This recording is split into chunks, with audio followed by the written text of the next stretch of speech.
What's going on, sports card hobby family? How is everybody doing? It is another day. It is another sports card video. Today, we're going to talk about football cards. Football season is upon us. Bye-bye. See, Peter, he's too fast. And we're going to talk about the top 5 football card sets, modern football card sets, let me say that, of all time. Before I get started, huge thank you to today's video sponsor, COMC.com, your home for buying, selling, and flipping all the hottest trading cards. Their consignment marketplace now home to over 32 million cards from baseball's biggest stars like Shohei Ohtani, get better soon, buddy, Aaron Judge, and Mookie Betts, to Marvel favorites like Spider-Man, Thor, and Captain America.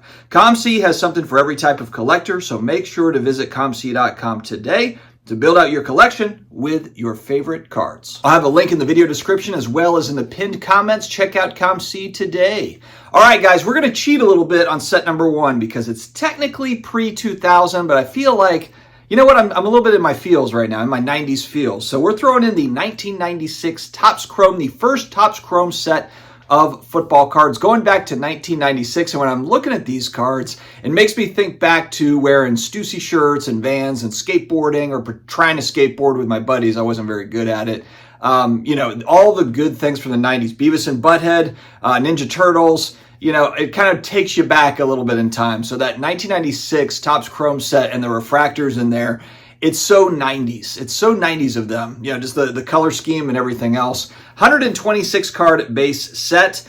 And of course, refractors galore. It's all the refractors, all the goodness. It was still an innocent time in the world, innocent time in cards where there wasn't, the serial numbered stuff was just kind of getting going. It wasn't like what we have today. But good times, Nirvana, Pearl Jam, and all the stuff. 1996 Topps Chrome, we threw that in as kind of a, I understand that's technically not modern, but almost modern.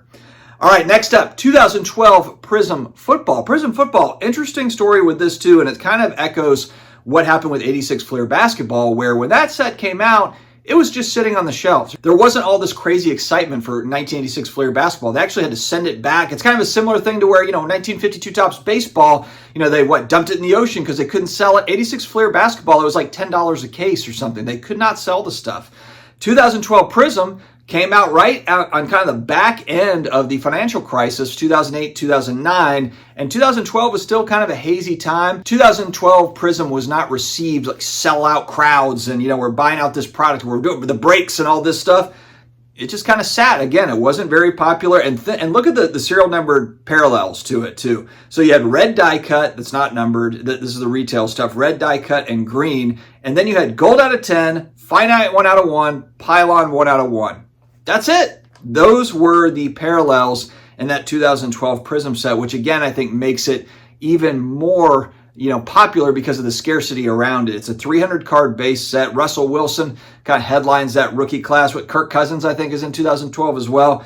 I believe it's going to be one of those all-time sets. I wish I owned more 2012 Prism. I think I've got a handful of cards, but nothing really big or special out of that set. But I think over time, too, especially just given what we're seeing now with Panini and Fanatics, and is Prism going to go away, or will it just become unlicensed? You know, that 2012 product, I think, is going to be a very important set as we move forward in time.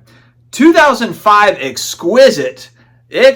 Upper Deck Exquisite. Man, this is the stuff right here. I only have one card from this set, but it's a good one. It's Barry Sanders' signature. It's 35 out of 35. These are absolutely beautiful cards. I mean, this is kind of like the basketball stuff too. You look at that Upper Deck Exquisite going back to the 2000s.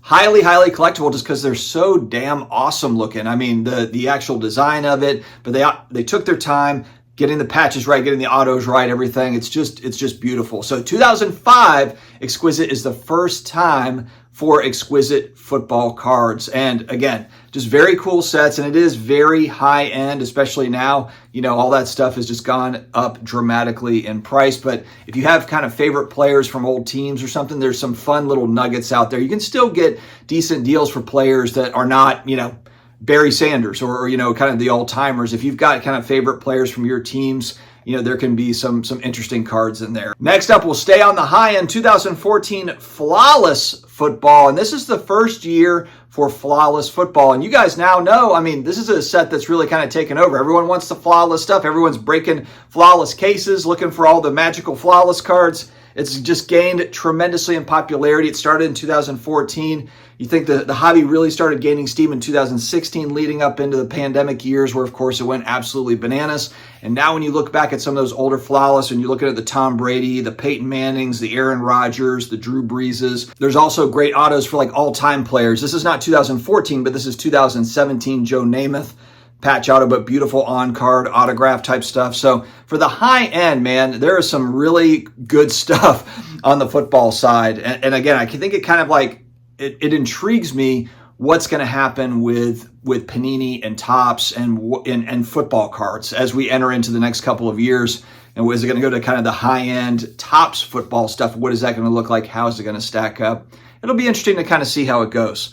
Last but certainly not least, probably my favorite design, 2017 Prism Football.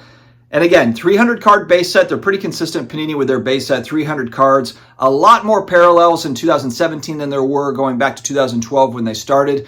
But still some good nuggets in there, especially when you think it's a pretty big base set, 300 card base set. So the odds that you would pull a good player as well as, a low numbered parallel, I think that they're pretty slim, fairly slim. And then, of course, you have the elephant in the room that's Patrick Mahomes' rookie card set. It's his main rookie card, really. That's kind of his flagship rookie, is that Prism rookie card. And I just think that Mahomes is that next guy. And so I think 2017 especially is going to hold importance for football cards as we move forward, just based on the fact that it is Patrick Mahomes' rookie year. I think he's going to carry the sealed product because, of course, it goes by draft classes, a lot of this stuff. When you look at 2012 draft class, it's Kirk Cousins, it's Russell Wilson. Those guys are not carrying, that set. It just happens to be first year Prism. But 2017 is actually where you do have could be an all-time great with Patrick Mahomes. I know we're early in his career. We're very early.